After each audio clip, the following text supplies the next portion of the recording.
దేవుని స్తోత్రం. హల్లెలూయా.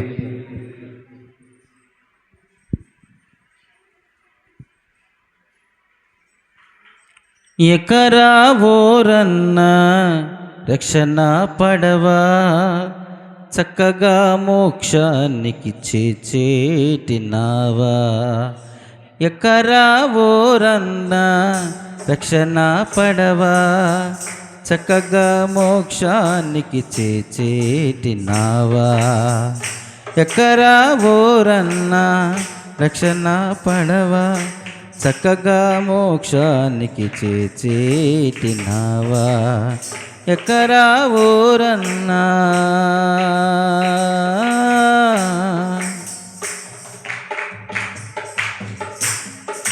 తండ్రి అయిన దేవుడు నిర్మించినాడురా, యేసుక్రీస్తు దేహాన్ని మలచి కట్టినాడురా.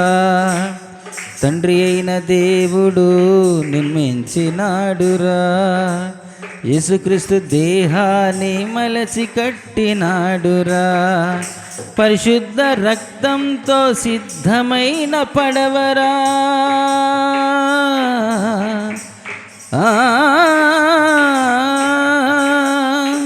పరిశుద్ధ రక్తంతో సిద్ధమైన పడవరా.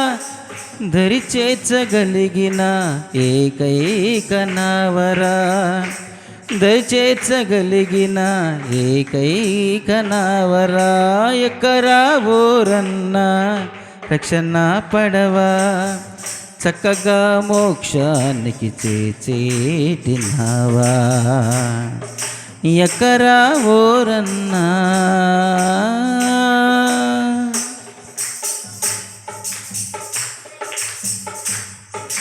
ఎందరికీ నా దానిలో చోటుంటుందిరా, అందరినీ ప్రేమతో రమ్మంటుందిరా. ఎందరికీ నా దానిలో చోటుంటుందిరా, అందరినీ ప్రేమతో రమ్మంటుందిరా.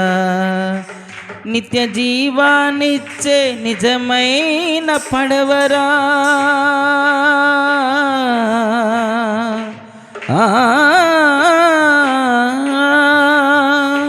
నిత్య జీవాన్నిచ్చే నిజమైన పడవరా. సత్యమైన మార్గాన సాగేటినావరా. ఎకరా ఓరన్న రక్షణ పడవా, చక్కగా మోక్షానికి చేర్చేటినావా. ఎకరా ఓరన్నా.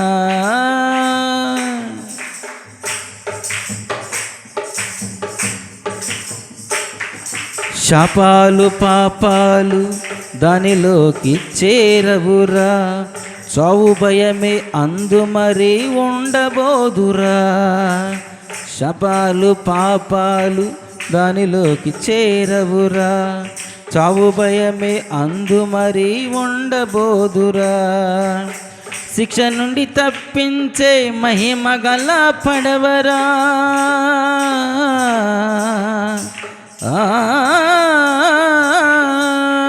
శిక్ష నుండి తప్పించే మహిమ గల పడవరా. అక్షయ భాగ్యమిచ్చే అనురాగనావరా. ఎకరా ఓరన్న రక్షణ పడవా, చక్కగా మోక్షానికి చేర్చేటినావా. ఎకరా ఓరన్న రక్షణ పడవా, చక్కగా మోక్షానికి చేర్చేటినావా. ఎకరా ఓరన్నా. దేవుని స్తోత్రం. హల్లెలూయా.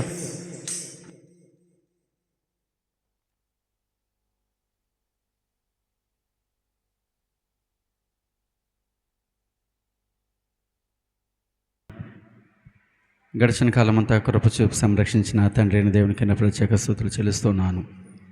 ఈ రాత్రికాల సమయంలో ఈ మండల కాలంలోని సిలువజాన ఆరాధనలో మరొక రాత్రిని అధ్యాయాన్ని చూసాం. ఎందుకంటే 11వ అధ్యాయము 12వ అధ్యాయంలో ఏముందంటే చాలా గతంలో జరిగినటువంటి సంఘటనలే కనబడుతుంటాయి. మొన్నటి రోజున ఓ రోజు తమ్ముడు సల్మాన్ రాజు గారిని పలకరించడానికి వెళ్తే డాక్టర్ గారు ఏదో వైద్యం చేస్తున్నారని ఆయన అన్నాడు, అన్నయ్య ముందు ఏదైనా తేలిగ్గా ఉన్నటువంటి అధ్యాయాలు ఉంటే ముందుకు వెళ్ళిపోవచ్చు అన్నాడు. అంటే ఉంటాయి తేలికైన అధ్యాయాలు ఎలాగ ఉంటాయి అంటే జరిగిన సంఘటనలే మళ్ళీ వచ్చినప్పుడు మనం దాన్ని ఏం చేయొచ్చు, మరీ లోతుకెళ్ళి మరలా ఆ వాక్యాన్ని అంతా పాఠంలో చెప్పుకోవాల్సి లేకుండా వాటిని జస్ట్ చదువుకుంటూ ఎదురుకెళ్ళిపోవచ్చు. అయితే 11వ అధ్యాయంలోను 12వ అధ్యాయంలోనూ ఏం జరుగుతుందంటే అవే సంఘటనలు జరుగుతున్నాయి. అయితే అంతకుముందు చెప్పినటువంటి ఆ బోధ ఎవరిదంటే స్టెఫన్ గారిది, ఇప్పుడు చెప్తున్న బోధ ఎవరిదంటే పేతురు గారిది, అంతే కదా. అప్పుడు స్టెఫన్ గారు చెప్పారు అదే పరిచర్యను ఇప్పుడు పేతురు గారు చెప్పారు. మనం రాత్రి 12వ అధ్యాయము ఎక్కడి వరకు చదువుకున్నాం అంటే 15 వరకు 17 వచనం వరకు చదువుకున్నాం. చదువుదాం మరొకసారి. 19 వరకు కూడా అదే 18 వరకు కూడా చెప్పుకున్నాం. ఏమని యాకోబు గురించి మాట్లాడుతూ ఆ యాకోబు ఎవరని అనుకున్నప్పుడు మీరే చెప్పారు ఎవరంటే ఈయన చనిపోయినటువంటి ఈ యాకోబు గారేమో యేసు సహోదరుడు, చనిపోయిన ఆయన జబదయి కుమారుడు. అంటే 12వ అధ్యాయం ప్రారంభంలో ఒక యాకోబు గారిని చూసాం, ఈ 12వ అధ్యాయం ఆఖరిలో ఇంకొక యాకోబు గారిని మనం చూస్తున్నాం. ఈ యాకోబు గారు ఎవరంటే యేసుక్రీస్తు యొక్క సహోదరుడు. అందున యెరూషలేములో సంఘ కాపరి అని మనం మాట్లాడుకున్నాం కదా, సంఘానికి ఒక నాయకుడు అని చెప్పేసి మాట్లాడుకున్నాం. చదువుతాం తర్వాత. హేరోదు వెతికినప్పుడు ఎవరి కోసం ఎదుగుతున్నారు చెప్పండి? చెరసాలలో ఎవరున్నారు? పేతురు కోసం. ఎంతమంది ఉన్నారు అక్కడ? 16 మంది, పైగా 16 మందికి అప్పగించారు. తర్వాత చెరసాల ముందు 2 ఎవరున్నారు? బంట్రోతులు కూడా ఉన్నారు. ఇప్పుడు ఆ 16 మందిలో 2 అనుకుంటే కాదు, కానీ అక్కడ అప్పగింపబడిన 16 ఇక్కడ కాపలా ఉండేది, కాపలా ఉన్నవారే. అయితే ఆ పేతురు స్వప్నం అనుకున్నాడు, కానీ అది యాదృచ్ఛికంగా జరుగుతుంది అనుకోలేదు. అది దేవుని యొక్క శక్తి. ఆ ప్రభుదూత పేతురుని తీసుకొచ్చి వారు ప్రార్థన చేస్తున్న స్థలంలో నిలబెట్టినప్పుడు చిన్న పిల్లొచ్చి రోదియా, ఏం పేరు? రోదే వచ్చి పేతురు స్వరం విన్నానంటే నువ్వు పిచ్చిదానం అన్నారు. అప్పుడు మరలా వెళ్ళి చూసినప్పుడు ఆ పేతురు గారిని చూసినప్పుడు ఉత్సాహంతో ఆయన చేర్చుకుని లోపలికి వచ్చినప్పుడు ఆయన సైగ చేసి గట్టిగా మాట్లాడొద్దని చెప్పేసి మాట్లాడతాడు. ఎందుకు కారణం ఏంటి అంటే అక్కడ ఏమన్నీ ఆంక్షలు ఉన్నాయి, ప్రభువుని ఆరాధించడానికి వీలు లేదు. ఆరాధిస్తే ఏం చేస్తున్నారు? గట్టిగా పట్టుకుని చెరసాలు వేయించడం, చంపించడం ఇటువంటివి చేస్తున్నారు. కాబట్టి వారు చిన్నగా మాట్లాడుకోవడం మనం చూస్తున్నాం. అయితే ఈ విషయము ఎవరికి తెలిసింది? హేరోదుకి తెలిసింది. హేరోదుకి తెలిసినప్పుడు వారిలో ఏం మొదలైంది చెప్పండి, చదవండి. అతడు కనబడినందున ఆజ్ఞాపించను. అటు తర్వాత హేరోదు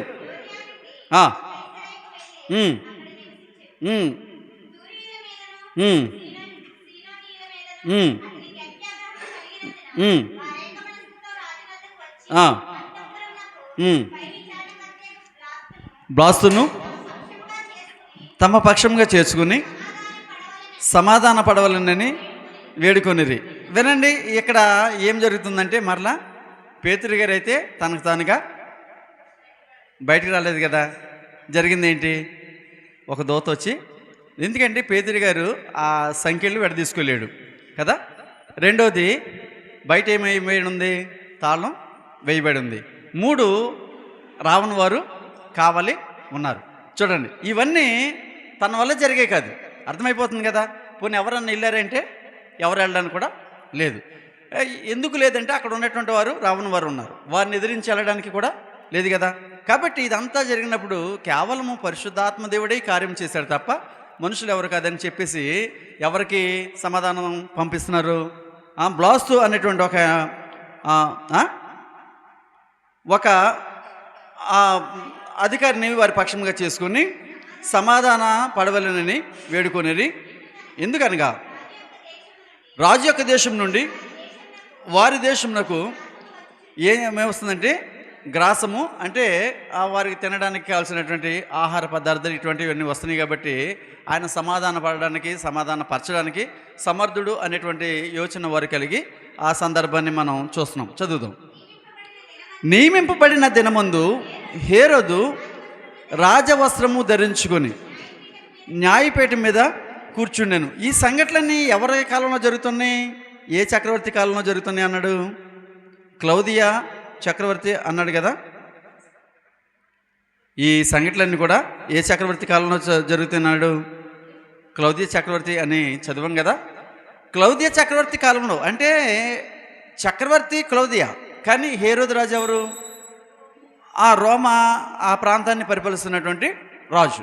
ఎస్, ఆ సందర్భంలో ఆ హేరోదు మహారాజు ఏమనుకున్నాడంటే రాజవస్త్రములు ధరించి చక్కగా సభను ఉద్దేశించి మాట్లాడుతున్నప్పుడు అక్కడ చేరిన ప్రతి ఒక్కరూ జనులు ఇది దైవ స్వరమే కానీ మానవ స్వరము కాదని కేకలు వేసిరి. అతడు దేవునిని మహిమపరచనందున వెంటనే ప్రభువు దూత అతనిని ముత్తెను గనుక పురుగులు పడి ప్రాణము విడిచెను అన్నాడు. చూడండి ఎంత స్పష్టంగా రాశాడు. ఎందుకంటే ఇక్కడ అన్నాడు అతడు దేవునిని ఎవరు మహిమపరచలేదు. ఇప్పుడు తప్పేముంది? దేవుడు అన్యస్తుడు అనడానికి లేదు, అలాగని దేవుణ్ణి మర్చిపోవడానికి కూడా లేదు. ఒక రాజు, ఆ రాజును పట్టుకుని వీళ్ళు ఏం చేస్తున్నారు చెప్పండి? అక్కడ చేరినటువంటి జన సమూహం అంతా కూడా దేవుని స్వరము దేవుని స్వరము దేవుని స్వరము అంటున్నారు. అయితే ఈయన ఏమనాలి చెప్పండి? నేను దేవుడిని కాను, కేవలము నేను మనుషుడిని. ఎందుకంటే జరుగుతున్న సంఘటనలు ఉన్నాయి కదా, జరుగుతున్న సంఘటనలు ఉన్నాయి. తర్వాత హేరోదుకు దేని గురించి తెలుసు? ధర్మశాస్త్రం గురించి తెలుసు. ప్రవక్తల గ్రంథంలో యెహోవాను గురించి ఏమని వ్రాయించాడో తెలుసు. యెహోవా ఎంతటి శక్తిమంతుడో తెలుసు. కాబట్టి ప్రభువు దేవుని స్వరము అనే మాట ఎవరికి ఆపాదించాలి? దూతలకు మాత్రమే ఆపాదించాలి, మనుషులకు ఆపాదించడానికి లేదు. ఎందుకంటే దేవుని యొక్క స్వరాన్ని దేవుడు ఎవరి ద్వారా వినిపించాడు? దూతల ద్వారానే కదా. దూతల ద్వారానే ఆయన స్వరం వినిపించాడు. ఎందుకంటే ఆయన స్వరం వింటే ఎవడు కూడా ఏమవలేడని, నిలవలేడని కదా. అందుకని ఆయన ఈ హేరోదు మహారాజు పొగుడుతున్నప్పుడు జనము ఏమనుకున్నారంటే, మనం కూడా చూడండి, ఎవరన్నా పొగుడుతుంటే నువ్వు దేవతమ్మా, నువ్వు దేవుడు అయ్యా అంటే మనం పొంగిపోతూ ఉంటాం. ఎంత పొగిడినా ఒక్కొక్కరు ఏం చేయరు చెప్పండి? పొంగిపోరు కాదు, పొంగిపోతారు. కానీ వాళ్ళ పాచికలు ఏం చేయరు? వాళ్ళు ఏ ఎత్తిగడతో వచ్చి నువ్వు దేవతవు, నువ్వు దేవుడు అంటున్నారో అవి పారం కదా. పొగడదాం మరి నేను అనుకుంటారు. అది మానవ సహజం. ఎవరికైనా సరే పొగడతలకు పడని వ్యక్తి అంటే ఎవరు లేరు. కానీ కొంతమంది ఉంటారు, వారు ఎన్ని పొగడతలు పొగిడినా ఎన్ని చేసినా మరలా వారి పని వారిదే. సరే, వారి గురించి మనకు అప్రస్తుతం. కానీ ఇక్కడ మనం చూసినప్పుడు కీర్తనకారుడు 115వ కీర్తనలో మొదటి వచనంలో ఒక చక్కని మాటను ప్రస్తావిస్తుంది. చూడండి, యెషయా గ్రంథకర్త కూడా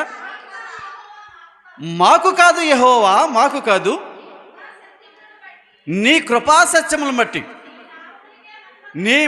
నీ నామమునకే ఏం కలగాలి? మహిమ కలగాలి కదండి. ఎవరు కలగాలి మహిమ చెప్పండి? జనులకు కాదు. ఇది హేరోదు కాలం కంటే ముందు జరిగిందా? ఈ కీర్తన రాయబడ్డం హేరోదు తర్వాత జరిగాయా? పోనీ ఎక్కడ దాకా ఎందుకు? యెషయా గ్రంథకర్త అంటాడు 48వ అధ్యాయం 11వ వచనం చదవండి ఒకసారి. 48వ అధ్యాయం 11వ వచనం. నా నిమిత్తము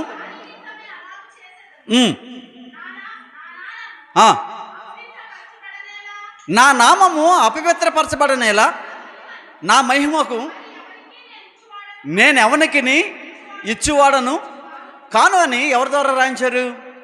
యెషయా ప్రవక్త ద్వారా. మరి ఇప్పుడు ఈ సంఘటన ప్రవక్తల నోట పలికిన సంఘటనేనా? ఏ సంఘటన? దేవుడు మాత్రమే మహిమపరచబడాలి, మానవులు కాదు. ఇది ఈ మహిమ దేవుడు తన మహిమను ఎవరికి ఇచ్చేవాడని కానీ అన్నాడు. తన కృపనిస్తాడు, తన శక్తినిస్తాడు, తన బలాన్ని ఇస్తాడు, తన జ్ఞానాన్ని ఇస్తాడు. కానీ తన మహిమను ఎవరికి ఇవ్వడు. చూడండి, ఇది చాలా ప్రాముఖ్యం. ఏ వ్యక్తి కూడా నీవు దేవుడు అని ఎవరన్నా నిన్ను పొగడొచ్చాము, కానీ నీవు మాత్రం దేవుడు అనుకోవడానికి వీలు లేదు. ఎందుకంటే మన ఆపదలో సహాయపడినవాడు దేవుడు అనుకుంటాం కదా. మన ఇంటికి ఎవరైనా బంధువు వచ్చాడు అనుకోండి, మనం ఏం చేస్తాం? అతిథిని దేవుళ్ళలాగానే చూస్తాం కదా. మనం తింటాం అనేసి వారికి. అయితే వారు దేవుళ్ళు కాదు. వారు కూడా ఏమనుకోకూడదు, నేను దేవుడు అంతటోనిగా భావించారు కాబట్టి నేను దేవుడిని అనుకోవడానికి వీల్లేదు. కనుక ఏ మనుష్యుడు దేవుని యొక్క మహిమను ఆపాదించుకోవడానికి చూడకూడదు అనేటువంటి సత్యము ఎవరి ద్వారా అర్థమవుతుంది? రాజు అయినటువంటి హేరోదు ద్వారా మనకి గొప్ప సత్యము, అతని మరణము ద్వారా. చూడండి, అతను చనిపోయినప్పుడు ఏమైందట? వెంటనే పురుగులు పట్టింది. మనం అసలు ఈ సంఘటన ఎవరి జీవితంలో కూడా చూడం. మనిషి చనిపోయిన తర్వాత పురుగులు పడతాడు కదా. ఎన్ని రోజులకి? 4 రోజులకో 5 రోజులకో పురుగులు పట్టడం జరుగుద్ది. అంటే ఈ దేహము పురుగులుగా మారి, ఆ పురుగులు మట్టిగా మారి, ఆఖరికి ఈ దేహం మంటిలో కలిసిపోద్ది. అది వేరే సంగతి. అయితే ఇక్కడ మనం చూసినప్పుడు ఆ దినమందే, ఆ క్షణమందే అతడు ఎలా మారిపోయాడంటే పురుగులతో నింపబడిన వాడిగా అయిపోయాడు. అంటే చూడ అసహ్యంగా మారాడని దాని అర్థం. ఎలా? చూడ అసహ్యంగా మారాడని దాని అర్థం కదా. అంత అసహ్యమైనటువంటి మరణాన్ని హేరోదు అగ్రిప్ప మహారాజు పొందుకున్నాడు. కారణం ఏంటంటే తనను దేవునిగా మహిమపరచుకున్నందున, దేవునిని మహిమపరచనందున. కాబట్టి మన దైనందిన జీవితంలో మనల్ని మనం మహిమపరచుకోవడం, మనల్ని మనం పొగుడుకోవడం, మనల్ని మనం మెచ్చుకోవడం కాదు. కానీ మన పొగడ్తైనా, మన మెప్పైనా, మనం ఆపాదించే మహిమన ఎవరికి చెల్లాలి? కేవలము దేవునికే చెల్లాలి అనేది ఆ భావము ఈ 12వ అధ్యాయంలో మనం స్పష్టంగా చూడగలం. 12వ అధ్యాయంలో ప్రాముఖ్యంగా జరిగిన సంఘటనలు ఏమేమి జరిగాయంటే, ఒకటి, ఎవరు కాదు, అంతకంటే ముందు పేతురు చెరసాల నుండి వచ్చాడు. అంతకంటే ముందు ఏం జరిగింది? యాకోబు ఖడ్గం చేత మొట్టమొదటి ఏ సాక్షి? శిష్యులలో హతసాక్షి. మొట్టమొదటి హతసాక్షి అంటే ఎవరు? స్తెఫనే. కానీ శిష్యులలో హతసాక్షి యాకోబు. తర్వాత రెండో విషయం ఏం జరిగింది? పేతురు చెరసాల నుండి బయటికి రావడం, తర్వాత వారు సమాధాన పడడం జరిగింది. మూడవది ఏంటంటే హేరోదు యొక్క మరణం. ఈ హేరోదు యొక్క మరణము దేవుని యొక్క మహిమకు నిదర్శనంగా కనబడుతుంది. ప్రతి మానవుడు తనను తాను తగ్గించుకోవాలి అనేటువంటి గొప్ప సందేశాన్ని ఇస్తుంది. ఎందుకంటే ఏ మానవుడైనా తనను తాను తగ్గించుకోకపోతే సంభవించేది ఏంటంటే నాశనమే. అది ఏ రకంగా కానివ్వండి, అది ఏ రకంగానైనా అది నాశనమే తప్ప తనను తాను హెచ్చించుకునేవాడు ఏం చేయబడతాడు? తగ్గించబడతాడు అని కాదు, నాశనం అయిపోతాడు అంతే. తగ్గించబడతాడు అనకూడదు కూడా. ఎందుకంటే హేరోదు హెచ్చించుకున్నాడు, ఏమైపోయాడు? తగ్గించబడలే. ఏమైపోయాడు చెప్పండి? నాశనం అయిపోయాడు. కాబట్టి మనిషి యొక్క పతనానికి ముందు ఏం నడుస్తుందంటే గర్వము నడుస్తుంది. అంటే అతిశయము మనిషిలో ఎక్కువగా ఉన్నప్పుడు ఆ మనిషి పతనావస్థకు దిగజారిపోతాడు అనేటువంటి సత్యాన్ని మనం ఈ హేరోదు జీవితం ద్వారా, చరిత్ర ద్వారా మనం తెలుసుకోగలుగుతాం. ఇక 13వ అధ్యాయాన్ని ప్రారంభించుకుందాం. సరే, దేవుని వాక్యము ప్రబలమై ఎప్పుడైతే ఈయన ఈ రీతిగా చనిపోయాడో అప్పుడు అందరిలో ఏం కలిగిందంటే భయం కలిగింది, అందరిలో భక్తి పెరిగింది. వినండి, అతను చావు ద్వారా అందరిలో భయం కలిగింది, అనేక మందిలో భక్తి పెరిగింది. అప్పుడు దేవుని వాక్యము ప్రబలమై వ్యాపించుచుండెను. బర్నబాయు సౌలును తమ పరిచర్య నెరవేర్చిన తరువాత మార్కోను మారు పెరుగల యోహానును వెంటబెట్టుకుని యెరూషలేము నుండి తిరిగి వచ్చిరి. ఇప్పుడు పౌలు బర్నబా పంపబడ్డారు కదా. ఎక్కడికి? యెరూషలేముకి పంపబడ్డారు. ఎక్కడి నుండి? అంతియోక్య నుండి కదా. అంతియోక్య నుండి యెరూషలేముకి పంపబడ్డారు. మరలా వీరిద్దరు కాకుండా ఇప్పుడు ఎంతమంది వెళ్తున్నారు చూడండి? ఎంతమంది వెళ్తున్నారు? 3 వెళ్తున్నారు. ఎవరు? యోహాను పేరు మాత్రం ఏముంది? యోహానుకి ఇంకో పేరు ఉంది, మార్కు అనే మారు పేరు. ఈ మార్కు అనేది ముందు మనం ఇంకా చాలా చూస్తాం. సరే, ఈ ఇద్దరు ఏమయ్యారంటే ఇప్పుడు 3 వెళ్ళారు. అంటే ప్రభు పరిచర్య విశ్వాసులే కాదు, పరిచర్య చేయవారు కూడా ఏమవుతున్నారు చెప్పండి? సంఘంలో చేర్చబడే విశ్వాసులు మాత్రమే కాకుండా పరిచర్య చేయవారు కూడా ఇద్దరుగా వెళ్ళవలసిన వారు ఆ ఇద్దరుగానే వెళ్ళకుండా ఇంకొక వ్యక్తిని పరిచర్య నిమిత్తము తీసుకెళ్తున్నాడు. ఏ పరిచర్య ఇది? ఇది వాక్య పరిచర్య. ఇది వాక్య పరిచర్య. ఇక్కడ గమనించాలి. చదువుదాం, 13వ అధ్యాయం చదువుదాం. అంత్యోక్యలోనున్న వీరు ఎక్కడికి వచ్చేసారంటే యెరూషలేము నుండి తిరిగి వచ్చారు అన్న కాడ ఎక్కడికి వచ్చారంటే అంత్యోక్యకు వచ్చారు. అంత్యోక్యలో ఉన్న సంఘంలో బర్నబా, నిగే అనబడిన సుమియోను, కురేనీయుడైన లూకియా, చతుర్థాధిపతి అయిన హేరోదుతో కూడా పెంచబడిన మనయస్సు, సౌలు అను ప్రవక్తలను బోధకులను ఉండిరి. వారు ప్రభుని సేవించుచు ఉపవాసము చేయుచుండగా పరిశుద్ధాత్మ నేను బర్నబాను పౌలును పిలిచిన పని కొరకు వారిని నాకు ప్రత్యేక పరుషుడని వారితో చెప్పాను. అంతటా వారు ఉపవాసం ఉండి ప్రార్థన చేసిరి, వారి మీద చేతులుంచిరి, వారిని పంపిరి అనే విషయాన్ని మనం చూస్తున్నాం. ఏం చేశారంట? ఉపవాసము అనే మాట చాలా స్పష్టంగా చూస్తున్నాం కదా. ఈ 40 దినాలు చాలామంది ఏం చేస్తున్నారంటే ఉపవాసం ఉంటున్నారు. మంచిది. ఉపవాసం ఉండదని బైబిల్ ఎక్కడ కూడా చెప్పలే. ఉపవాస ప్రార్థనలు పెడుతున్నారు కదా. ఉపవాస ప్రార్థనలు తప్పు అనడానికి కూడా కాదు. కానీ ఏంటి ఈ ఉపవాసము అనేది మనం తప్పనిసరిగా తెలుసుకోవాలి. మన శరీరాన్ని నలగగొట్టుకోవడమే ఉపవాసము కాదు అనేటువంటి సత్యాన్ని తెలుసుకోవాలి. ఆ ఉపవాసం చేసేటప్పుడు ఎలా చేయాలో మనం తెలుసుకోవాలి. అందుకనే మత్తయి సువార్త 6వ అధ్యాయం 16వ వచనంలో యేసుక్రీస్తు వారు తన మొదటి ప్రసంగంలో మీరు ఉపవాసము చేయనప్పుడు వేషధారుల వలె దుఃఖముఖులై ఉండకుడి, తాము ఉపవాసము చేస్తున్నట్టు మనుషులకు కనబడవలెనని వారు తమ ముఖములను వికారము చేసుకుందరు. వారు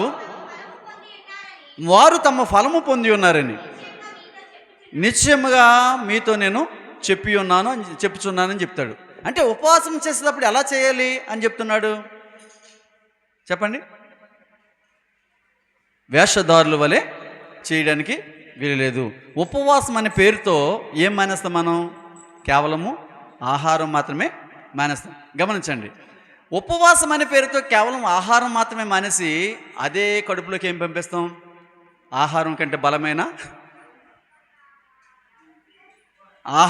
బలమైన వాటిని ఒక ఆయన 40 దినాలు ఉపవాసం అంట.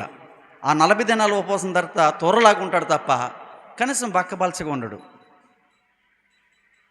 మోషే ఉపవాసం ఉన్నప్పుడు ఎవరితోటి? దేవునితో ఉపవాసం ఉన్నప్పుడు అన్నపానాలు ఏం లేవు తనకి. 40 దినాలు కూడా ఏం లేవు, అన్నము లేదు, పానీయము కూడా లేదు. కానీ ఏమైపోవాలి?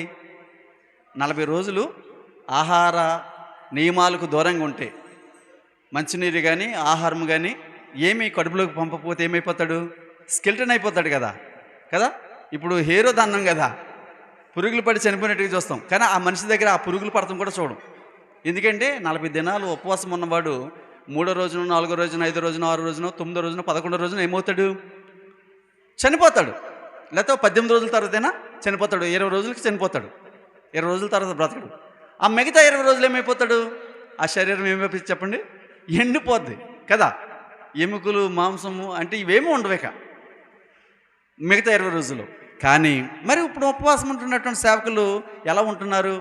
త్వరలాగా ఎలా ఉన్నారు? ఈ మాట నేను చెప్పడానికి ఎందుకు భయపడడం లేదంటే, వారు చేసే ఉపవాసం కరెక్ట్ కాదు. ఎలా కాదంటే, ప్రొద్దుటే పాలు తాగుతారు, 4 గుడ్లు తింటారు, ఇడ్లీ పెసరట్టు మినపట్టు ఏమి తినరండి. తర్వాత 11ంటికి ఒక 4 దానిమ్మ పళ్ళు కోసుకుంటారు, ఒక 5 యాపిల్ కాయలు కోసుకుంటారు, ఒక 1/2 డజను అరటిపళ్ళు తెచ్చుకుంటారు, సగ్గా 6గా తింటారు. మధ్యాహ్నం 3ంటికి ఒక బొబ్బాస్కాయ కోసుకుంటారు, సగ్గా తింటూ ఉంటారు. మళ్ళీ సాయంత్రం 7ంటికి మళ్ళీ ఒక గ్లాసుడు పాలు, లీటర్ పాలు తెచ్చుకుని ఉంచుకుంటారు. ఈ లీటర్ పాలు ఎవరు తాగుతారు? వాడే తాగుతాడు. ఏమండి, అసలు ఎక్కడన్నా ఈ శరీరానికి కొంచెం అలసటన, ఆయాసమని ఉంటుందా? బలహీనత అని ఉంటుందా? ఆహారం తిన్నవాడి కంటే బాగా ఉంటాడు కదా, ఉండడా? కాబట్టి ఇటువంటి వేషధారణ ఉపవాసం కాదు, దేవుడు చెప్పింది. అందుకని శాస్త్రులు, పరిసయ్యులు అన్నారు. మార్కు సువార్తికుడు 2వ అధ్యాయము 28వ వచనంలో రాస్తుంది ఒక మాట చూడండి. మార్కు సువార్త 2వ అధ్యాయం 28వ వచనం చూద్దాం. 18 చదవండి. ఎస్, యోహాను శిష్యులు పరిసయ్యులను చేయటకద్దు అంటే వారు ఏం చేస్తూ ఉంటారు? యోహాను శిష్యులు పరిసయ్యులు ఏం చేస్తూ ఉంటారు?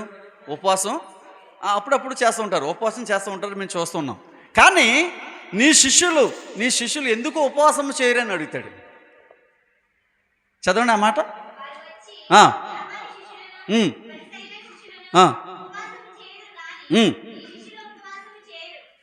వారు ఉపవాసం చేస్తున్నారు కానీ నీ శిష్యులు ఉపవాసం చేయరు. దీనికి కారణం ఏంటి? ఎందుకు చేయరు నీ శిష్యులు? 12 మంది ఉన్నారు కదా, 12 మంది ఉపవాసం ఎందుకు చేయరు? మేము చాలా సందర్భాలు చూస్తున్నాం. ఆ శనివారం నాడు చక్కగా వారు ఏ పంట శైలి వెళ్తున్నప్పుడు ఏదోటి ఏ కంకులు ఇవో తీసుకుని తిన్నట్టు సందర్భాలు చాలా ఉన్నాయి. కాబట్టి నీ శిష్యులు ప్రత్యేకించి ఉపవాసం ఎందుకు చేయరంటే ఆయన చక్కని సమాధానం చెప్పాడు. ఏమని? పెండ్లి కుమారుడు తమతో కూడా ఉన్న కాలమున పెండ్లి ఇంటి వారు ఉపవాసము చేయదగునా అన్నాడు.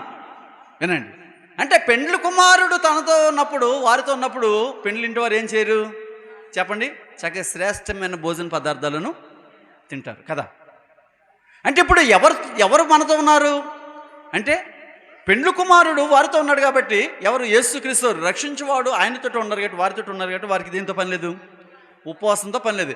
ఇప్పుడు రక్షించేవాడు మనకు రక్షణ అనుగ్రహించాడు కాబట్టి ఉపవాసము అనేటువంటి ఈ క్రియల కంటే ఉపవాసంతో కూడుకున్నటువంటి క్రియలు, ఆత్మ క్రియలు, ఫలాలు కలిగేటువంటి క్రియలను కలిగి ఉండటం క్రైస్తవునికి ప్రధానమైనటువంటి లక్షణంగా ఉండాలి. అది క్రైస్తవుడు అలవర్చుకోవాల్సిన లక్షణం. ఈ ఉపవాసము చేసే దినాల్లో ఎవరైనా మన పట్ల ఏదైనా అన్యాయం చేసినప్పుడు వారిని ఏం చేయాలి? ఎవరన్నా గాయపడినప్పుడు వారిని ఏం చేయాలి? ఆదరించాలి. ఎవరైనా మన దగ్గరకు అప్పు అడగడానికి వచ్చినప్పుడు మనం ఏం చేయాలి? చెప్పాలి. ఏం చేయాలి? మన దగ్గర ఒక 5,000 10,000 ఉంటాయి, కానీ ఏమంటా అమ్మ నిన్నే తల్లి అలాగైపోయింది ఎన్ని అంటే అన్నాబద్ధాలు మన నోటే, అన్నాబద్ధాలు మన నోటే. మరి ఇన్ని అబద్ధాలు మనం మాట్లాడుతున్నప్పుడు నువ్వు చెప్పు, నా దగ్గర ఒక 10,000 ఉన్నాయమ్మా కానీ నీకు ఎత్తను కుదరదు అను. కానీ అరే నిన్నే ఇచ్చేసాను తల్లి, లేకపోతే నువ్వంటే నాకు ఎంత ప్రేమో తెలుసు కదా అంటాం. ఎందుకు ఈ కపట ప్రేమలు ఎందుకు? ఖచ్చితంగా మాట్లాడండి, తప్పేముంది? నీకు ఏదో అవసరం ఉంటుంది, నువ్వు దేనికో తెచ్చుకున్నావు, అది నాకు కావాలని నేను అడిగినప్పుడు నా అవసరాన్ని బట్టి మొకమాటం ఏముంటుంది? ఒకవేళ రేపొద్దుట నేను నీతో మాట్లాడడం మానేస్తే నీకు వచ్చిన లాస్ ఏంటి? ప్రభు నీతో మాట్లాడతాడు కదా. ఒక వ్యక్తి మనతో మాట్లాడడం మానేస్తాం, ప్రాబ్లం ఏముంది? లాస్ ఏముంది? ప్రభు కదా మనతో మాట్లాడకపోతే మనం లాస్ పోయేది, నష్టపోయేది. కాబట్టి మన హృదయము ఎవరికి స్పష్టంగా ఉండాలి? దేవునికి. మనుషులతో నిక్కచ్చిగా మాట్లాడు, తప్పేం లేదు. నీకు ఇష్టమైతే ఇవ్వు, లేకపోతే మానేయి. ఉపవాసం ఉన్నవని నువ్వు దాన ధర్మాలు చేసేమంటలేదు. కాకపోతే అబద్ధం ఆడవలసిన పని లేదు, ప్రాణం పోయేది కాదు. ఒకవేళ ప్రాణం పోయే అంత పరిస్థితి వస్తే నువ్వు అబద్ధమైనా ఒకవేళ దేవుడు నిన్ను క్షమిస్తాడేమో. గనుక ఈ ఉపవాసం గురించి ఆయన మాట్లాడతాడు.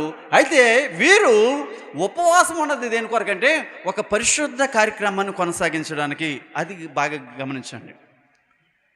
వీరు ఉపవాసం ఉండి ఈ తోటి వారు కూడా ఏం చేశారంటే ఉపవాసం ఉండి దేవుని కొరకు ఎంతగానో మొరపెట్టి, నైనా కొంతమందిని మేము పంపిస్తున్నాం ఈ పరిచర్య కొరకు, వారిని బహుబలంగా వాడుకో, నువ్వు అప్పగించినటువంటి ఆ పనిని వీరు ప్రారంభిస్తున్నారు కనుక వీరిని నీ పరిశుద్ధాత్ముడు బలపరిచి వీరిని అనేక జనాంగము, ఈ సంఘం విస్తరించులాగిన అనేక జనాంగము చేత నీ వాక్యము విస్తరించబడడానికి, నీ సంఘంలో చేర్చబడడానికి అన్ని రకాల ఈ పరిచర్య కొరకు వీరిని బహుబలంగా వాడుకోండి. ఎవరి కొరకు ఉపవాసం ఉన్నారో వారి కొరకు కాదు. ఎవరి కొరకు అంటే ఎవరినైతే పంపించాలని ఆశపడుతున్నారో వారి కొరకు ఉపవాసం ఉన్నట్లుగా ఉన్నది. అంతేనా? వారి కొరకు ఉపవాసం ఉందా? వారి కొరకు, వారి కుటుంబం కొరకు ఉందా? కాదు కదా. వారిని అభిషేకించి పంపించడం కొరకు వారు ఉపవాసం ఉన్నట్లుగా మనం చూస్తాం. చదవండి. కాబట్టి వీరు దేని చేత పంపడ్డారు చూడండి. ఎప్పుడైతే వారు ఉపవాసం ఉండి ప్రార్థన చేశారో చెప్తున్నాడు లోకా గారు, వారు పరిశుద్ధాత్మ చేత పంపబడిన వారై సెలూకాయికి వచ్చి అక్కడ నుండి వాడేకి కొప్పరకు వెళ్ళి. ఇప్పుడే స్టార్ట్ అవుతుంది ఏంటి? ఇప్పటి వరకు మనం ఎక్కడన్నా సువార్త చెప్పండి, అంత్యోక్యలో కదా. కానీ ఈ అంత్యొక అంతా ఎక్కడుంది? యెరూషలేము లేక ఆ యొక్క ఏమని చెప్పొచ్చు, యోదయ సమరయ ఆ పట్టణాలు అంటే సముద్ర తీరమున ఉన్నటువంటి ప్రాంతాలు ఇవన్నీ కూడా. ఇవి మనం చూసినట్లయితే ఏమో కనబడుతున్నాయి. చూడండి ఒకసారి సముద్ర తీర ప్రాంతాలు కాపాడుతుండే మనం గాజాపట్నం అనుకున్నాం కదా. ఏంటి, యెరూషలేములో ఉన్నటువంటి గాజాపట్నం అన్నాం కదా. అది కాకినాడ వెళ్ళేది, అవునా? లేకపోతే నరసాపురం కూడా పోర్ట్ లేదు. పోర్ట్ ఎక్కడైతే ఉందో అక్కడ మాత్రమే ఓడ ప్రయాణానికి వీలుంటుంది, అంతే కదా. ఇక్కడ కాకినాడ లేకపోతే విశాఖపట్నం లేకపోతే కలకత్తా వెళ్ళాలి, లేకపోతే మద్రాసు వెళ్ళాలి. ఇవే పోర్ట్లు ఉన్నాయి తప్ప ఈ ఓడ ప్రయాణం చేయడానికి వీరు మరి కణాంతర వ్యాప్తి ఏం జరుగుతుంది? ఇప్పుడు సువార్త వ్యాప్తి జరుగుతుంది. ఇప్పటి వరకు మనం ఎక్కడ ఉన్నామంటే యెరూషలేములో ప్రధాన కేంద్రంగా పరిచర్య జరిగింది. అక్కడ నుండి ఆ పరిచర్య కాస్త అంత్యొకకు వచ్చింది. అంత్యొక నుండి ఇప్పుడు ఎక్కడికి వెళ్తుంది అంటే కణాంతర సువార్త ప్రారంభమవుతుంది. వీరు ఎక్కడికి వచ్చేసారండి? సెలూకాయికి వచ్చేసారు. సెలూకాయిలో ఏముందంటే వాడల రేవు పోర్ట్ ఉంది. ఆ పోర్ట్ దగ్గర వాడెక్కుతున్నారు. వాడెక్కి ఎక్కడికి వచ్చారు? ఇప్పుడు కుప్రాకు వచ్చారు. కుప్రా ఎక్కడుందంటే ఆ మధ్యధరా సముద్రంలో చుట్టూ సముద్రం ఉంటుంది, మధ్యలో ఏముంటుంది? ఈ ప్రాంతం ఉంటుంది. దాన్ని ద్వీపం అంటారు. 3 వైపులా కాదు 4 వైపులా నీరు ఉన్నటువంటి ఆ దేశాన్ని ఏమంటారంటే ద్వీపం అంటారు. ఇప్పుడు శ్రీలంక ఉంది, అది కూడా ఒక ద్వీపమే. అది తూర్పున పడమరన ఉత్తరమున దక్షిణమున అన్ని వైపులో కూడా ఏముంటుంది? నీరే ఉంటుంది. కాబట్టి ఆ ద్వీపానికి వచ్చారు వీరు. ఎవరంటే చెప్పండి, ఎవరు వచ్చారు?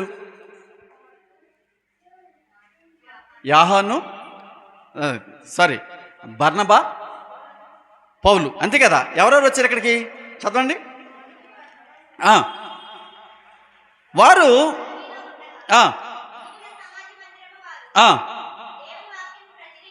వారు సలమీలో ఉండగా యూదుల సమాజ మందిరములలో దేవుని వాక్యమును ప్రకటించుచుండిరి.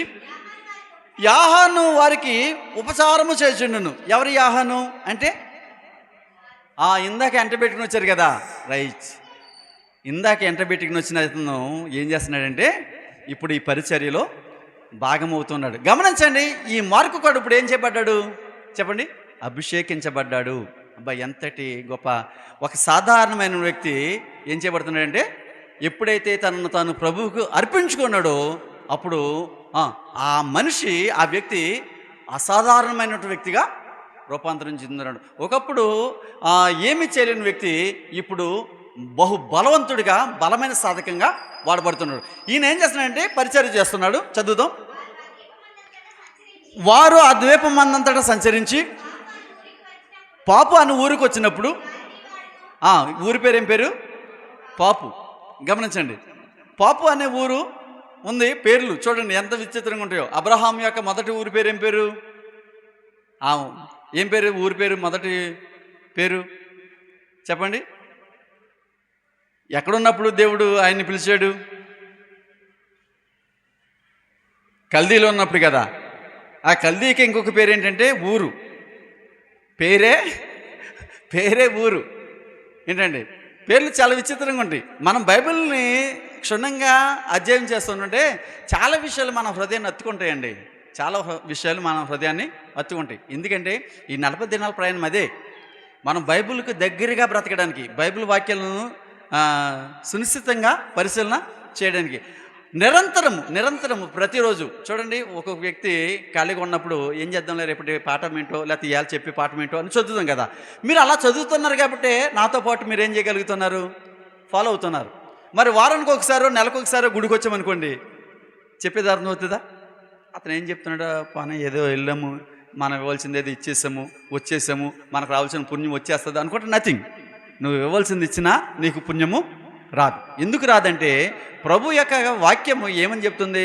నువ్వు ప్రతి నియామకపు కాలాన్ని ప్రభువుని ఆరాధించవలసిన వారు ఉన్నావు. అంత మాత్రమే కాకుండా నువ్వు సంఘ పరిచర్యలో నువ్వు చేయాల్సినటువంటి పనిని నువ్వు చేయాలి, నీ బాధ్యత నువ్వు నిర్వర్తించాలి. అంత మాత్రమే దేవుడు అప్పగించిన పని ఏదో ఒక రోజు వెళ్ళి, లేకపోతే సంవత్సరానికి 3 పూటలు వెళ్ళి 3 రోజులు వెళ్ళి ప్రభువు యొక్క ఆశీర్వాదాన్ని పొందేసుకుందామంటే కాదు. అది పరిపూర్ణమైనటువంటి ఆశీర్వాదం కూడా కాదు. కనుక ఇక్కడ మనం చూద్దాం. వచ్చినప్పుడు సెర్గి పౌలను అధిపత్యం ఉండెను. అతడు బర్నబాను సౌలును పిలిపించి వెనగోరెను. అయితే ఎలుమ ఆ అధిపతిని విశ్వాసం నుండి తొలగించవలనని యత్నము చేసి వారిని ఎదిరించాను. ఎలుమ పేరునకు గారడేవాడని అర్థం. ఏనండి, ఇక్కడ ప్రభు పరిచర్య ఎక్కడైతే విస్తరిస్తుందో అక్కడ ఏం జరుగుతున్నాయి? ఆటంకాలు చాలా అద్భుతంగా జరుగుతున్నాయి. ప్రభు శిష్యులు అద్భుతాలు చేస్తున్నారు. సాతానుడు కూడా ఎవరో ఒక వ్యక్తిని ఎన్నుకుని అక్కడ ఎవరు కాబడ్డాడు? సీమోను కాబడ్డా. ఆడు కూడా గారడియే. ఇప్పుడు ఈడు ఎలుమ అనేటువంటి బరయేసు అనేటువంటి అక్కడ కనబడుతున్నాడు. అడుగడిగిన ప్రభు యొక్క పరిచర్యకు ఆటంకాలు కలుగుతున్నప్పటికీ ప్రభువు తన శిష్యులను తను ఏర్పరచుకున్న వారిని ఎలా వాడుకుంటున్నాడంటే బహుబలముగా వాడుకుంటున్నాడు. ప్రతి అవరోధాన్ని అధిగమించే శక్తిని తన ప్రజలకు, తను ఎన్నుకున్న వారికి, తను పిలుచుకున్న వారికి ఇస్తూ నడిపిస్తున్నాడు. అయితే చదువుదాం. అందుకు పౌలు అనబడిన సౌలు అన్నాడు. ఇప్పుడు మళ్ళా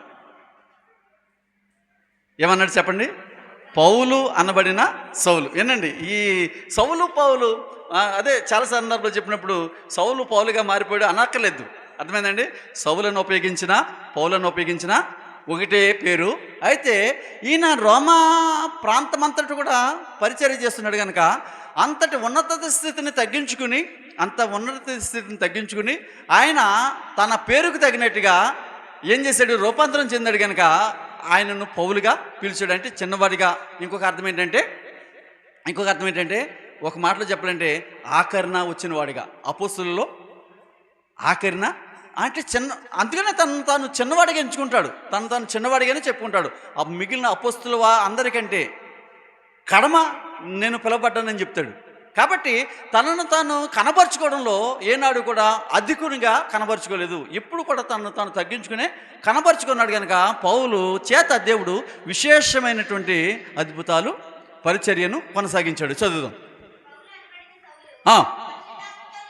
పరిశుద్ధాత్మతో నిన్నవాడై అతన్ని తెరిచుచి సమస్త కపటముతోనూ సమస్త దుర్మార్గముతోనూ నిన్నవాడా అపవాది కుమారుడు అన్నాడు. వినండి, ఏమన్నాడు? అపవాది కుమారుడు అన్నాడు. అంటే అపవాది కుమారుడు అని ఎందుకు పిలిచాడు అంటే వాడు ఎలా ఉన్నాడంట? సమస్తమైన కపటముతోనూ సమస్తమైన దుర్మార్గముతోను. గమనించండి ప్రియులారా, ఈ లక్షణాలు మనలో ఉన్నట్లయితే మనం క్రీస్తు వారమని ఎంతగా చెప్పుకుంటున్నా మనం క్రీస్తు వారము కానీ కాదు. ఈ వాక్యము సంఘాన్ని, సంఘ సభ్యులను ఏం చేయడానికి ప్రయత్నం చేస్తుంది? ప్రక్షాళన చేయడానికి ప్రయత్నం చేస్తుంది. చూడండి, అటువంటి ఆ గారడి వాడుకున్నటువంటి ఆ అవలక్షణాలను మనం కలిగి ఉంటే మనము దేవుని బిడ్డలమని చెప్పుకుంటున్నా. దేవుడు ఏనాడు మిమ్మల్ని నేను అదేంటి ప్రతి ఆదివారం నాడు వస్తున్నాం, ప్రతి 40 దినాలు, ప్రతి సంవత్సరం 40 దినాలు మేము ఉంటున్నాం, పాస్టర్ గారికి అనేక కానుకలు ఇస్తున్నాం, ఆయన ఎంతగానో చూస్తున్నాం, ఎంతగానో ప్రేమిస్తున్నాం. నథింగ్. ఇవన్నీ నీ మోజు కొరకు, నీ పేరు కొరకు, నీ డాంబికం కొరకు చేసుకున్న పనులు. కానీ ఈ చేసే క్రమంలో నీ ఆలోచనలు, నీ హృదయ ధ్యానాలు మార్పు రాకపోతే నువ్వెంత మాత్రం కూడా దేవునికి సంబంధివి కానీ కాదు. అందుకని అన్నాడు, అటువంటి అవలక్షణాలు కలిగినటువంటి ఏ వ్యక్తి అయితే ఉన్నాడో ఆ వ్యక్తి స్త్రీగానండి, పురుషుడిగానండి, వారు దేవుని సంబంధికులు కాదు, కేవలం సాతాను సంబంధికులని చెప్పడానికి పరిశుద్ధాత్ముడు వెరవలేదు. సమస్త నీతికి విరోధి. నీవు ప్రభు యొక్క తిన్నని మార్గమును చెడగొట్టుట మానవా, ఇదిగో ప్రభు తన చెయ్యి ఎత్తి నీ మీద ఎత్తి ఉన్నాడు అంటున్నాడు. ఎవరు ఎత్తారు అక్కడ చెయ్యి? ప్రభు ఎత్తాడా? ప్రభు ఉన్నాడా? ఎస్, పౌలే ఈ చెయ్యి ఎవరని చెప్తున్నాడు. ఎందుకు చెప్పగలిగాడు అంటే పౌలులో ఏం లేదు? ఏ కపటము లేదు, ఏ ద్వేషము లేదు. ఇంతకు ముందు ఉన్నటువంటి పౌలు కాదు, ఇప్పుడు ఇంతకు ముందు ఉన్నటువంటి సౌలు కాదు. ఈ మేమైపోయాడంటే తనను తాను చంపేసుకున్నాడు అంతే. ప్రభువుని ఎదిరించాడు, వెంటనే ప్రభు పడగొట్టిన తర్వాత పడిపోయినట్టుగా ఉండకుండా దిగ్గున లేచి, మీకు చెప్పాను కదా ఎక్కడికి వెళ్ళాడని చెప్పాను, ప్రభు వాక్యాన్ని అంటే సియోను కొండకి వెళ్ళాడని చెప్పాను కదా. ఆ రెఫరెన్స్ ఎప్పుడని చెప్పినా గలతీ 1:17 చదవండి ఒకసారి. గలతీ 1:17 అరేబియాకి వెళ్ళాడని చెప్పాను కదా. రిఫరెన్స్ ఎవరైనా అడిగారా? నాకంటే ముందుగా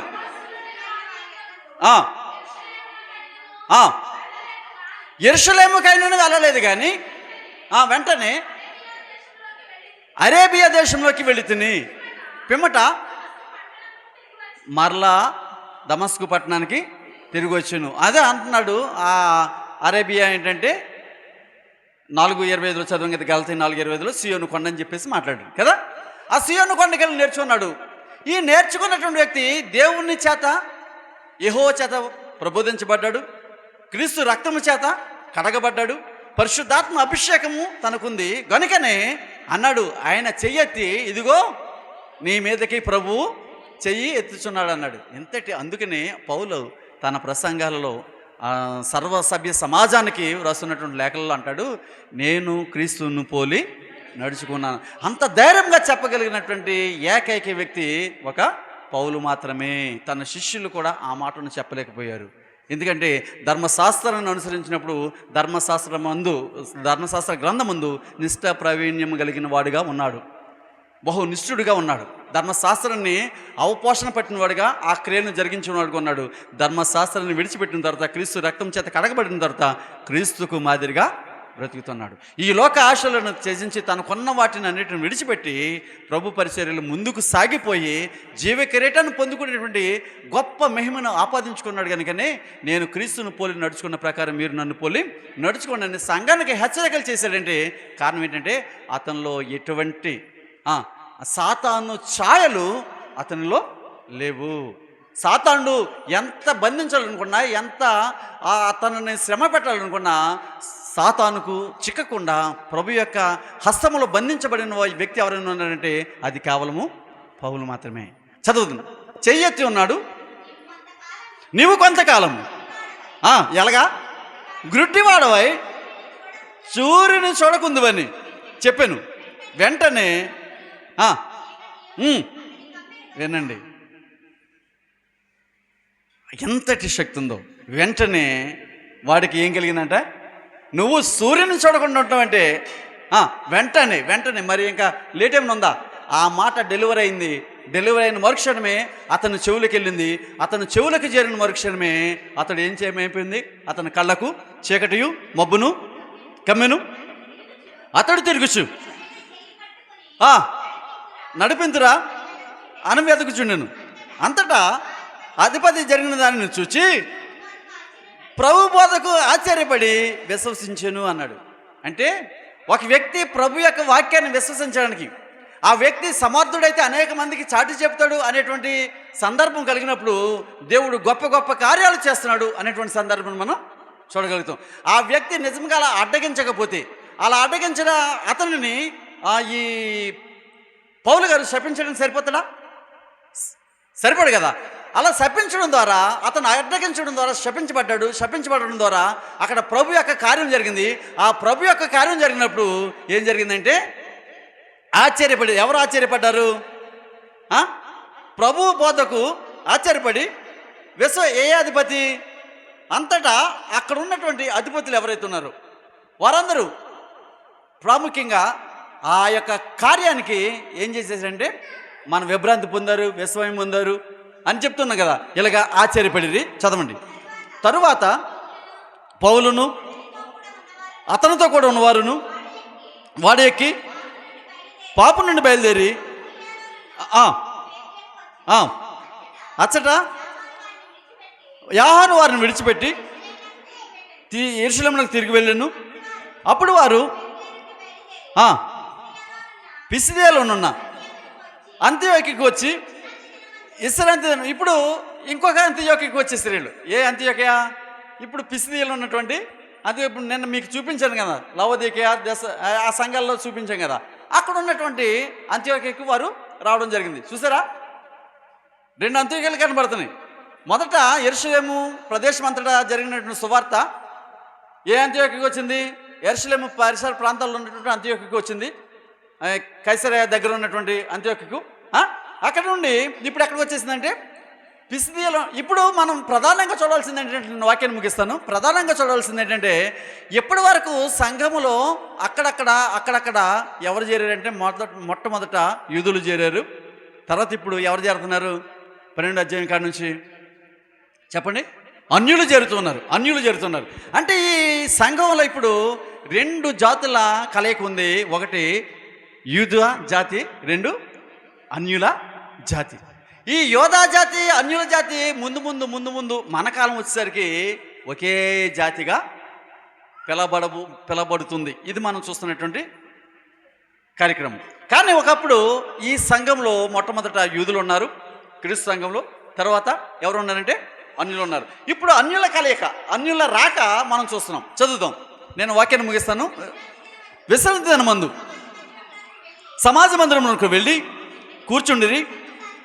ధర్మశాస్త్రమును ప్రవక్త లేఖనములను చదివిన తరువాత సమాజ మందిరపు అధికారులు, సహోదరులారా, ప్రజలకు మీరు ఏమైనా బోధవాక్యమును చెప్పవలనని ఉన్న ఎడల చెప్పుడని వారికి వర్తమానము చేసిరి.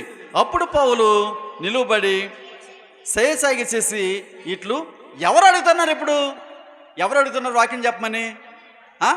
మందిరపు అధికారులు అంటే ఎవరు? యూదులేనా?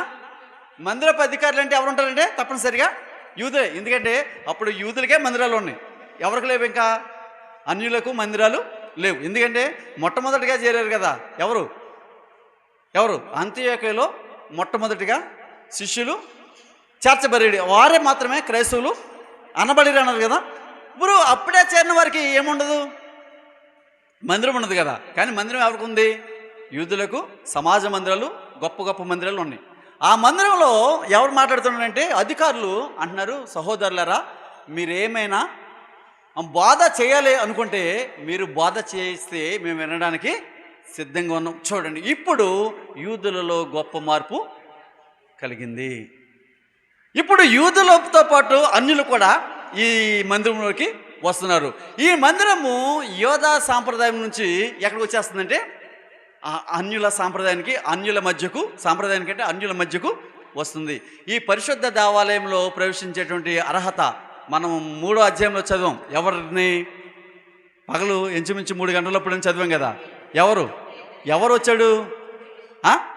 ఒక కుంటివాడు వచ్చాడు కదా.